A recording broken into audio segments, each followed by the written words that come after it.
নমস্কার, জয়তারা। মিথুন রাশির 2025-এর জুলাই মাসটা কেমন যাবে বলে দিচ্ছি। যারা ব্যবসা করছেন তাদের জন্য কিন্তু খুব ভালো সময়, লাভের পরিমাণ বাড়বে। যারা চাকরি করছেন সেখানেও ভালো সময় যাবে, তবে নিজের কাজটা নিজে করবেন, অন্যের কাজ করতে যাবেন না, অপবাদ রটতে পারে। নিজের কাজই নিজে করবেন। বাড়িতেও আপনার কিন্তু সিনিয়রদের কাছ থেকে আপনি এই মাসে কিন্তু সেরকম একটা যে কাজগুলো করছেন তার যে ফল পাওয়ার কথা সেগুলো কিন্তু পাবেন না। হ্যাঁ, একটু অপবাদ রটতে পারে, একটু অপমান জুটতে পারে, তো একটু সাবধানে।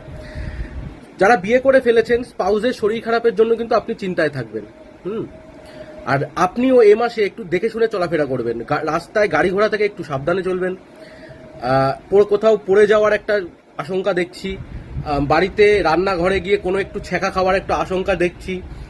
আর বাথরুমে একটু ঠিকঠাক চলাফেরা করবেন। ছোটখাটো আঘাতপ্রাপ্তির যোগ দেখছি। যারা প্রেম করছেন তাদের জন্য সময়টা ভালো। যারা বিয়ে করার কথা ভাবছিলেন, পাকা কথা হতে পারে বা কথা শুরু হতে পারে। পাকা কথা এখনই না বললেও কথা শুরু হতে পারে। আপনি নিজে পরিবারের সাথে এই সময়টা ভালো সময় কাটাবেন। প্লাস কোথাও ঘুরতে যেতে পারেন, বিশেষ করে কোনো তীর্থস্থানে, যেগুলো আমাদের তীর্থস্থান আছে ভারতবর্ষে, সেখানে। আপনার কিন্তু এই মাসে শেষের দিকে বাড়িতে অতিথি সমাগম বাড়বে। হঠাৎ করে একটা পয়সা নষ্ট হওয়ার টেন্ডেন্সি দেখছি। হঠাৎ করে কিছু খারাপ হয়ে গেল বা অনেক দিন ধরে আপনার কোনো পুরনো অ্যাপ্লায়েন্সেস, বিশেষ করে ইলেকট্রনিক্স অ্যাপ্লায়েন্সেস কিন্তু খারাপ হয়ে যাওয়ার একটা টেন্ডেন্সি দেখছি। তো সেখানে এমন একটা জিনিস খারাপ হবে যেটা আপনাকে কিনতেই হবে এবং তার জন্য টাকা বেরিয়ে যাবে।